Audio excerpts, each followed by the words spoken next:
Bem-vindos às Quintas com Péricles Ramos. Aqui é um canal de amigos para amigos, onde vamos refletir questões importantes. Você vai encontrar reflexões, estudos, testemunhos e palestras. Se inscreva e compartilhe nosso programa para que seus amigos possam assistir com você.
Milagres de Jesus.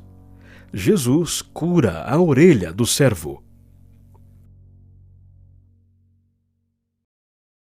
Boa noite! Que bom podermos nos encontrar mais uma vez para juntos estudarmos a palavra de Deus e conhecermos um pouquinho mais do seu amor para conosco. Estamos no meio de uma série chamada Milagres de Jesus. E a cada semana eu recebo aqui um amigo, um convidado, que partilha os seus conhecimentos e traz a mensagem para os nossos corações. Se é a primeira vez que você está aqui conosco, por favor, faça a sua inscrição. Assim você vai poder participar, interagir melhor conosco, com os nossos convidados, vai poder deixar seu pedido de oração, seu agradecimento. Clica lá também no joinha, tá certo? E, se for possível, envie essa mensagem para algum amigo, algum parente, algum conhecido que você queira que saiba mais de Jesus e do grande e maravilhoso amor que ele tem por cada um de nós. Sabe por que nós fazemos isso? Porque nós queremos propagar coisas boas. Coisas ruins se espalham por si próprio, né? E não faltam coisas ruins por aí. Nós vamos transmitir coisas boas, coisas que elevem, que fortaleçam o crescimento pessoal, espiritual e familiar de cada um. Então, faça isso, faça a sua inscrição. E ainda tem mais um detalhe. Os robôs do YouTube, quando percebem que há movimentação em um determinado vídeo, ele entende que aquele conteúdo é bom. E ele mesmo começa agora a divulgar para outras pessoas. Então, vamos partilhar a mensagem de Deus. E como eu sempre brinco aqui, né? Seja um missionário digital, um missionário do século XXI. E hoje, eu estou recebendo aqui um grande amigo. Ele já esteve aqui em outros momentos, mas nesta série, Milagres de Jesus, é a sua primeira vez. É uma pessoa que tem um carinho muito grande e confesso que estou com saudade, porque ele se mudou para longe, não é? E perdemos um pouquinho o contato. É o nosso querido pastor Mateus Tavares. Boa noite, pastor. Seja bem-vindo. Olá, tudo bom? Obrigado mais uma vez, amigo Péricles, aí pelo convite da gente poder estar junto aqui nesse momento. É um prazer para mim, um privilégio poder estar com vocês. Pastor, todas as vezes que recebo aqui um convidado, eu faço algumas perguntinhas para que as pessoas possam conhecer um pouquinho mais do nosso convidado. Primeira pergunta, que é bem fácil, bem simples. O senhor já nasceu num lar cristão? Sim, eu nasci num lar cristão. Minha mãe se batizou na igreja adventista, eu já tinha 1 ano e pouco, 2 anos, então eu sempre digo que eu nasci num lar adventista porque eu era muito pequeno, né? Eu cresci na igreja, cresci no clube de desbravadores. Um belo dia o senhor sentiu assim aquele chamado para trabalhar em tempo integral para Jesus, na obra de Deus. E o senhor foi fazer teologia. O senhor fez teologia no NASP, em São Paulo, ou na FADBA, lá na Bahia? Eu estudei, na verdade, meu estudo, ele é um pouco misturado, né? Eu estudei no Chile a maior parte da minha graduação e depois eu terminei na FADBA, lá na Bahia. Fiz um ano somente na Bahia e depois eu fui fazer a convalidação de diploma, quando o MEC autorizou, já no UNASP. Então eu acabei circulando aí um pouco pelos três aí, né? Vamos dizer assim, né? E como eu disse, mudou-se para longe e atualmente você está trabalhando em que área do país? Só para contextualizarmos aqui, nesta região onde o senhor está trabalhando, quantas igrejas nós temos ali? Eu trabalho agora aqui na UCOB, eu estou em Brasília, né? Trabalho na União Centro-Oeste Brasileira, e a gente tem em torno de 1.540 igrejas aqui no nosso território. O senhor está longe, mas o senhor é natural aqui do Rio de Janeiro. E em que lugares aqui no Rio de Janeiro o senhor trabalhou? Eu sou natural do Rio de Janeiro, e no Rio de Janeiro eu trabalhei, na verdade eu passei assim, por várias áreas da igreja, né? Eu comecei na capelania, eu trabalhei 14 anos no Rio de Janeiro. Da capelania eu fui trabalhar como pastor distrital, eu era capelão e pastor auxiliar. Depois eu fui trabalhar como pastor distrital, trabalhei em 2 distritos, e dali eu fui para a associação, para um departamento, depois na secretaria da associação, e depois vim aqui para a União Centro-Oeste Brasileira, onde eu estou agora. Pastor, muito obrigado por essas breves informações. É para nós conhecermos um pouquinho mais do amigo, né? Mas as pessoas querem mesmo ouvir sobre a mensagem sobre Jesus, sobre o amor de Deus. Então, antes de lhe passar a palavra, vamos fazer uma oração? Então, você que está nos assistindo, por favor, curve sua fronte, feche seus olhos e vamos orar ao nosso Pai Celestial. Senhor Deus, nós te agradecemos pelo privilégio de, mais uma vez, podermos ter a oportunidade de estudar a tua palavra.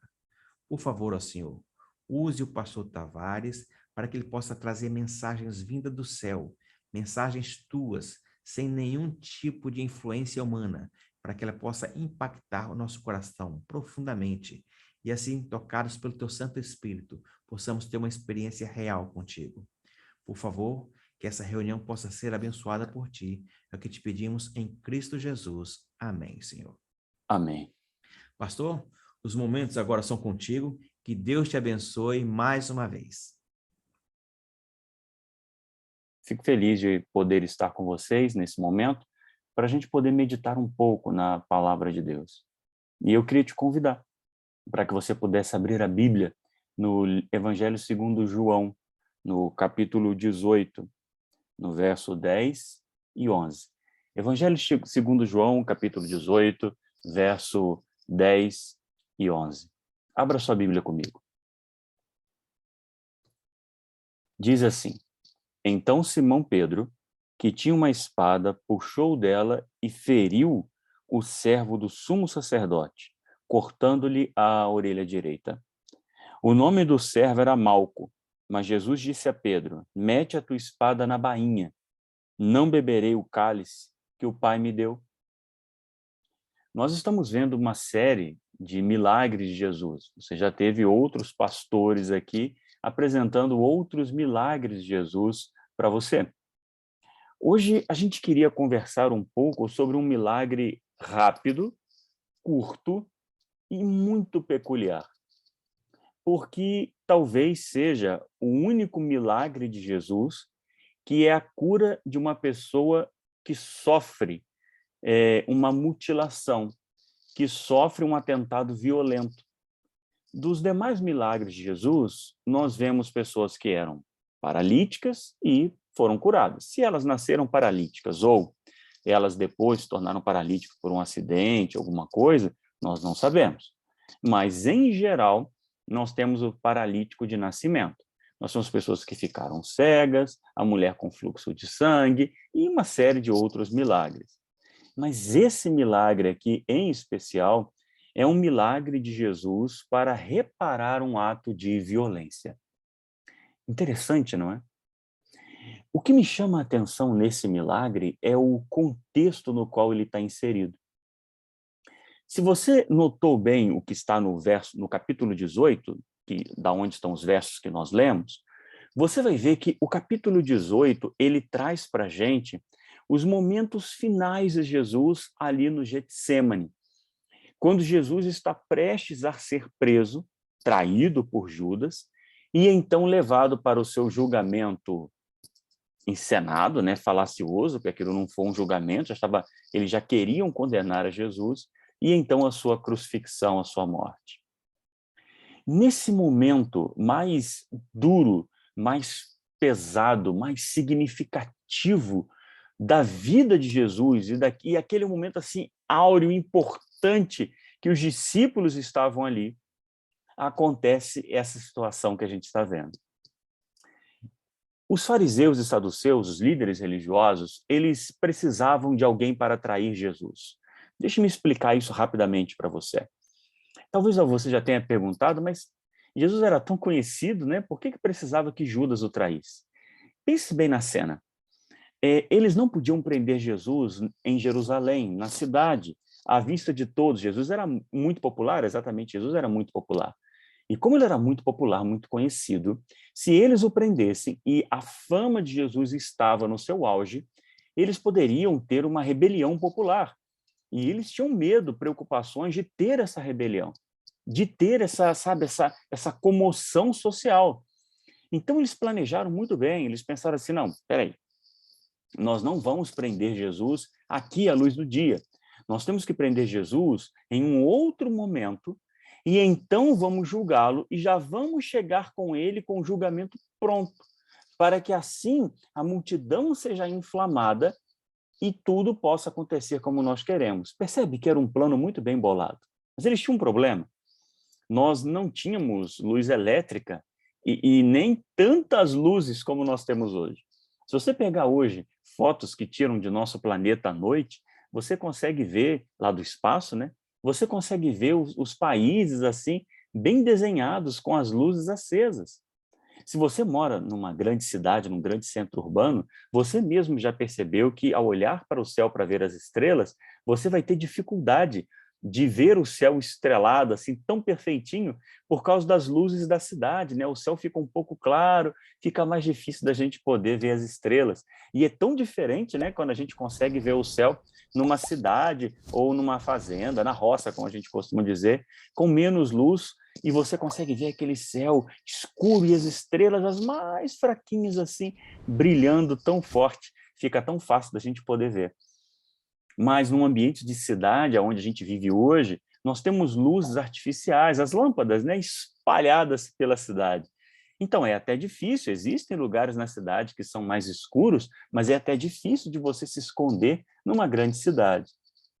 Naquele tempo, encontrar Jesus à noite, no meio do jardim do Getsêmani, não era uma tarefa fácil. Perceba que eles estavam com luzes de tochas. E, além disso, Jesus estava no meio do jardim, ele podia fugir. Os soldados podiam confundir Jesus com alguns dos outros discípulos e pegar um desses discípulos preso. E Jesus, então, podia aproveitar e fugir. Era tudo meio na penumbra, sabe? Tudo meio escuro. Então, era muito mais seguro para aqueles sacerdotes, para aqueles líderes religiosos, se eles tivessem uma pessoa que conhecesse Jesus e pudesse identificá-lo prontamente. Judas. Então, quando Judas vem trair Jesus, Judas dá um beijo em Jesus, isso está aqui no capítulo 18, a gente não vai ler aqui por causa do nosso tempo, do foco do nosso tema, mas Judas vem e ele dá um beijo em Jesus, não simplesmente para dizer que ele gosta de Jesus, mas porque ao dar o beijo no rosto de Jesus, ele está identificando, é esse aqui. E aí os soldados vêm e podem prender Jesus. E se você ler no capítulo 18, você vê que os soldados perguntam, olha, Jesus fala, por que vocês estão buscando quem? Né? Depois que Judas o identifica. E Jesus fala, pode me pegar, pode me levar e deixa os demais. Percebe? Há todo um momento de convicção e certeza de que aquele é Jesus e de que seus discípulos não vão se rebelar, que seus discípulos não vão se levantar e, de repente, ter ali uma luta contra aqueles soldados. Até porque a maior parte dos discípulos de Jesus não andava armado. Mas nos chama a atenção porque Jesus tinha um discípulo que era de um grupo chamado dos Zelotes, que era Simão. Simão, ele pertencia a esse grupo dos Zelotes, e esse grupo, ele era um grupo, vamos dizer assim, nacionalista. Ele era um grupo que tinha um projeto de tomada do poder novamente para os judeus, e isso passava por uma revolta, uma guerra armada. E Jesus tinha um discípulo assim. Então, é de se esperar que esse discípulo de Jesus, de repente, pudesse puxar a espada e defender Jesus, mas não é ele quem faz isso. Quem puxa a espada para tentar defender Jesus é Pedro. Pedro, como sempre, né? Pedro é muito impulsivo, né? Quando eu leio a história de Pedro, eu sempre fico pensando, eu sempre vejo Pedro assim, o primeiro a falar, o primeiro a dar a opinião, sempre essa impulsividade, né? Eu sei que algumas pessoas criticam Pedro pela impulsividade. Eu acho muito legal. Eu não sou muito impulsivo, mas acho legal essa atitude de Pedro porque mostra a honestidade de Pedro, sabe? A sinceridade dele com os seus sentimentos. Pedro era sincero com os seus sentimentos. E às vezes ele era tão sincero com os seus sentimentos que ele falava demais, falava algumas besteiras, prometia mais do que ele podia cumprir, e às vezes tomava algumas atitudes bem estranhas, como essa que a gente está vendo aqui, de tentar cortar a cabeça de Malco, que era o servo do sumo sacerdote. É isso mesmo que eu falei para você. Pedro não pegou a espada e fez assim, né? Agora a orelha dele direita, pá, vou cortar a orelha dele direita. Não faz sentido, né? Você imagina alguém pegando uma espada, puxando uma espada, e tentando ali mirar ali a orelha ali direita ali para ferir a orelha? Não foi isso que aconteceu. Pedro sacou a espada e balançou a sua espada no ar. E ao balançar a sua espada no ar, ele tentou ferir, cortar a garganta, ou pelo menos machucar mais seriamente a Malco. Por que Malco? Provavelmente, Malco, como era o servo do sumo sacerdote, e o sumo sacerdote não estava ali, covarde, né? Mandou outras pessoas fazer o trabalho dele. Malco deveria estar guiando aquele grupo de soldados. Ele deveria estar à frente. Então, ele deveria ser o primeiro ali, ou pelo menos mais perto de Jesus e, de repente, mais perto de Pedro. Então, quando ele chega e está ali perto, e Pedro vai defender Jesus do tipo, não, ninguém vai levar meu mestre, e ele puxa a espada e balança a sua espada no ar para tentar ferir alguém, é Malco quem está ali. É o servo do sumo sacerdote, é o líder daquele grupo de pessoas. E ele tenta livrar Jesus daquela situação. E ele, então, passa a sua espada, Malco provavelmente se desviou, e ao desviar-se, a espada passou e feriu a orelha de Malco, cortou um pedaço da orelha de Malco, da orelha direita, né? Como diz aqui o texto que nós acabamos de ler, a orelha direita de Malco. E aí é que vem algo interessante. Aqueles homens estavam ali para prender Jesus. Aqueles homens estavam ali com as piores intenções possíveis. Eles estavam ali porque Judas estava traindo o seu mestre. Eles estavam ali com uma falsa acusação de que Jesus estava desviando a multidão, dizendo blasfêmias contra Deus e contra o templo. Tudo o que estava acontecendo ali era fake news, como nós falamos hoje. Tudo o que estava acontecendo ali era uma tremenda de uma armação contra Jesus. Jesus era honesto, puro, santo, e tinha um propósito de salvar todas as pessoas, inclusive aqueles soldados que ali estavam para o prenderem. E Jesus tinha todos os motivos do mundo para simplesmente olhar a situação, deixar Malco sair correndo com a sua orelha cortada e ninguém o julgaria por isso. Mas esse não é Jesus. Jesus não é assim. Eu sou assim. Você é assim. Nós sempre estamos procurando a justiça para nós, não é? Justiça para nós no sentido de não sofrermos injustiça. Justiça para nós não no sentido de sermos cobrados para fazermos a coisa correta, mas no sentido de que ninguém venha nos enganar e de que ninguém venha nos prejudicar de alguma forma. Nós sempre queremos justiça. Na verdade, a palavra justiça está muito em voga hoje, né? Muito famosa hoje. Hoje, talvez o que você mais ouça ao ligar a televisão e ao ver canais no YouTube, se essa é a sua prática, enfim, ler jornais, não interessa, matérias, você vai ver a palavra justiça. Justiça para fulano, justiça para esse grupo, justiça para isso. Eu quero justiça, almejamos por justiça, justiça social, nós só falamos de justiça. Mas, em geral, estamos sempre buscando justiça para nós, para mim, nunca para outra pessoa. Como eu te disse, Jesus não é assim. Malco era inimigo de Jesus. Sim, Malco era inimigo de Jesus. Malco estava liderando um grupo de pessoas que estavam ali para prender a Jesus e levá-lo para a crucifixão. Jesus sabia disso. Só que tem um problema nessa história. Você já percebeu qual é? Não? Para Pedro, Malco era inimigo de Jesus. Para os discípulos, aqueles soldados eram inimigos de Jesus.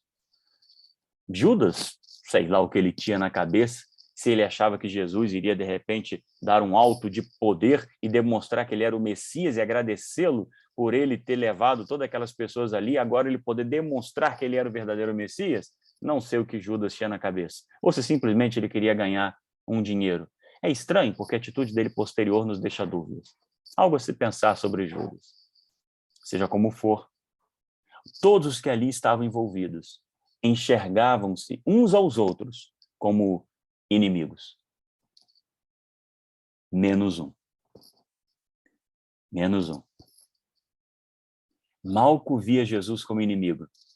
Os soldados viam a Jesus como inimigo. Mas Jesus não os enxergava como inimigos.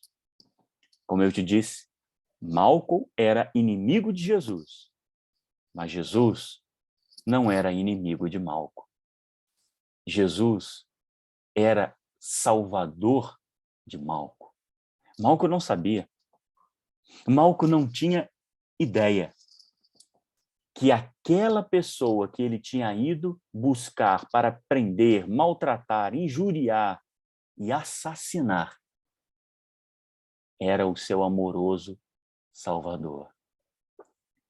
É por isso que nesse ato de violência, de desespero de Pedro, de tentar salvar Jesus, aonde ele vem e fere Malco, Jesus demonstra mais uma vez quem ele é.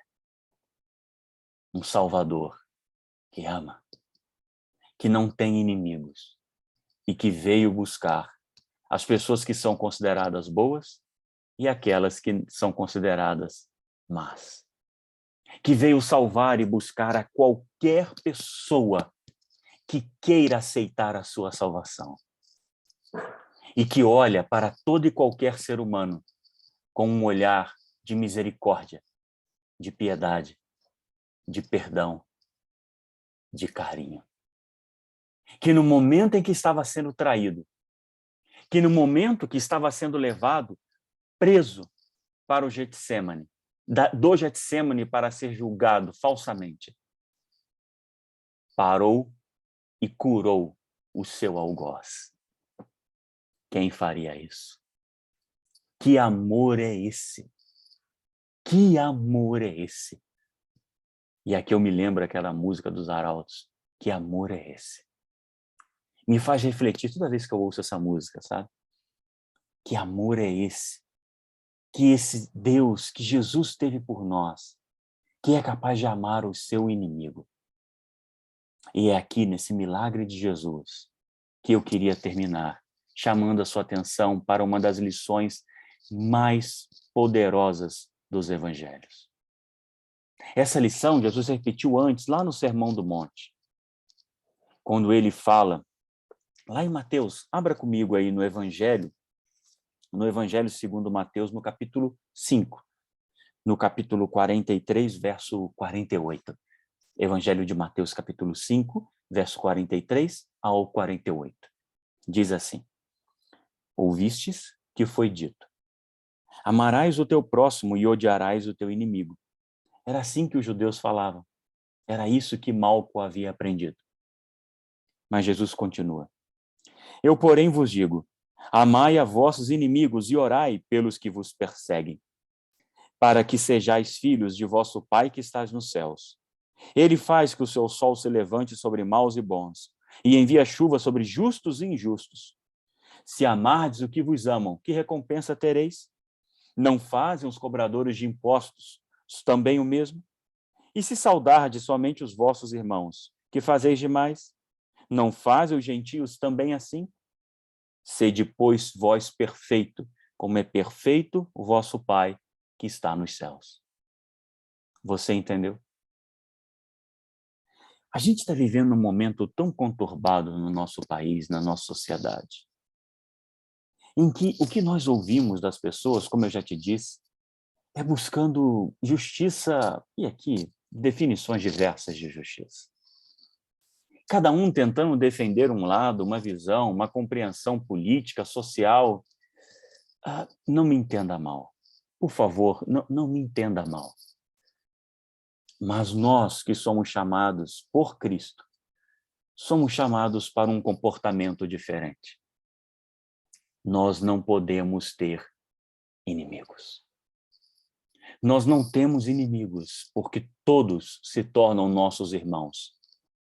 Porque aprendemos com Jesus que até aqueles que vêm nos perseguir e nos maltratar, nós podemos, pelo poder de Deus, sará-los e ajudá-los, para que, quem sabe, nesse momento único e singular, eles possam ver a luz do Evangelho, eles possam ver o sal que salga, a luz que brilha, e conhecer um Jesus que ama, que perdoa e que salva. Nós não temos inimigos, porque Jesus não tinha inimigos. E assim como ele foi capaz de curar e de cuidar e de ter atenção daqueles que o estavam perseguindo, aonde ele tinha todo o direito de deixá-lo sofrendo, ele também nos chama. Como está aqui em Mateus capítulo 5, ele me chama, ele chama você, para que nós vivenciemos um amor muito mais profundo, muito mais poderoso do que amar simplesmente aqueles que nos amam.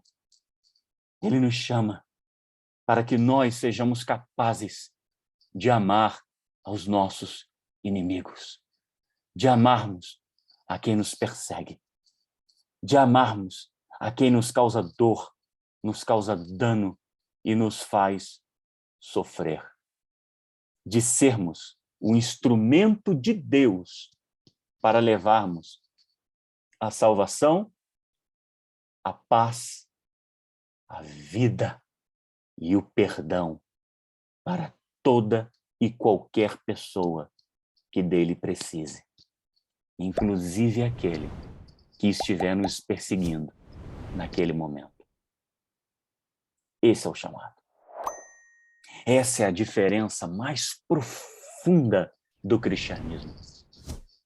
A diferença mais profunda do cristianismo para qualquer outra religião é o chamado do crucificado para tomar a sua cruz e amar as pessoas tão profundamente que sejamos capazes de entregar a nossa vida por aqueles que nos perseguem. É isso mesmo. É duro, é pesado, é difícil, mas esse é o chamado. E hoje eu preciso fazer esse convite a você, para que você, em nome de Jesus, não tenha inimigos. Para que você se levante após ouvir essa mensagem e vá pedir perdão e dar perdão a quem tem coisas contra você e que de repente você não tem culpa alguma. Mas você precisa ser o agente da graça, o agente do perdão, o agente da bênção e da cura.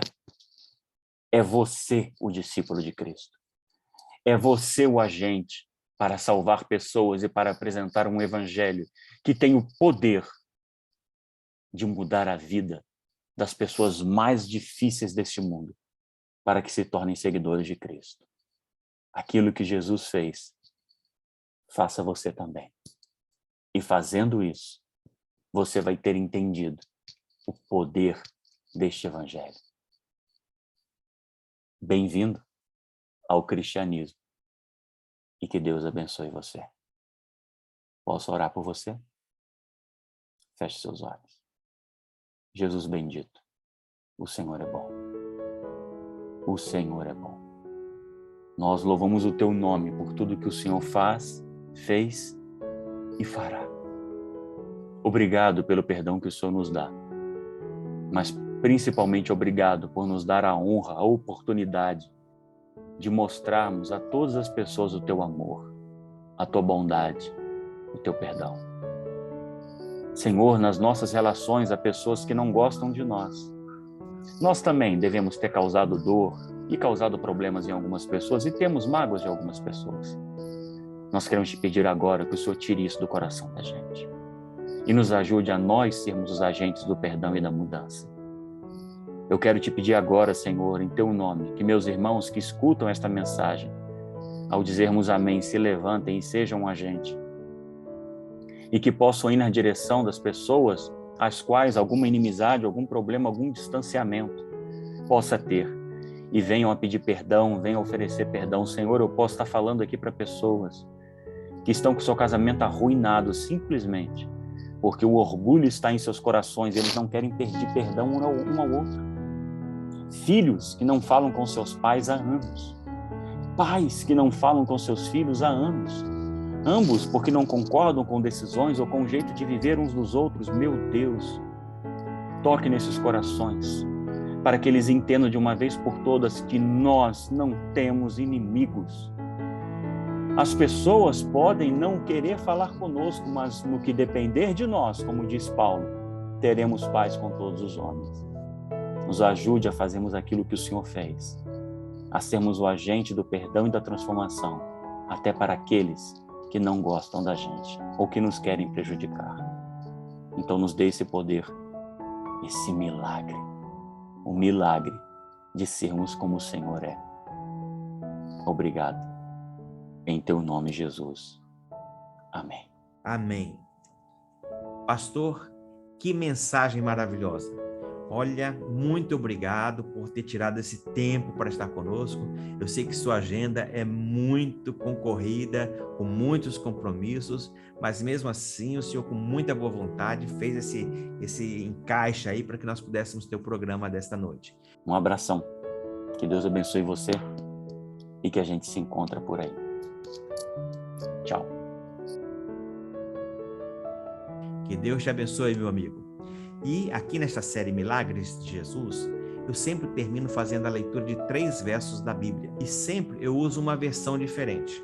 Hoje estarei usando a Almeida Revista e Atualizada. Assim fica melhor, né?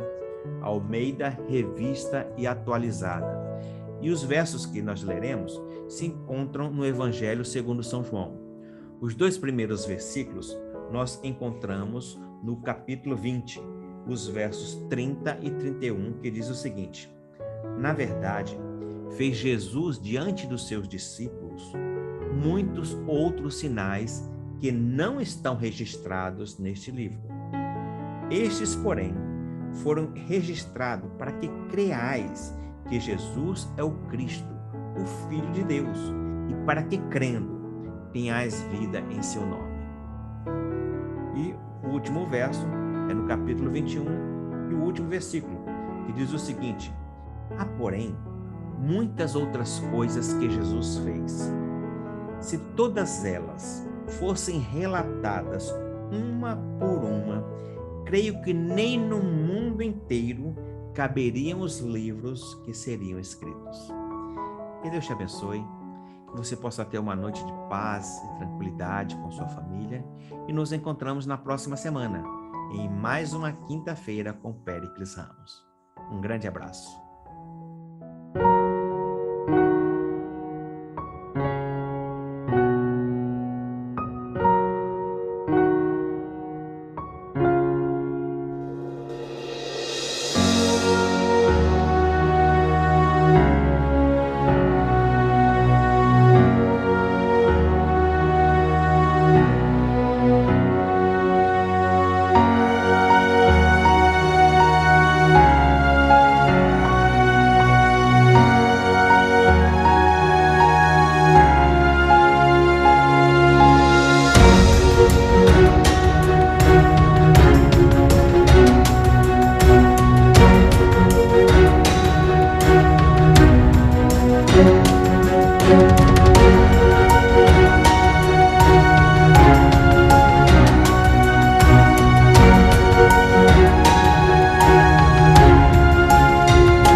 Milagres de Jesus.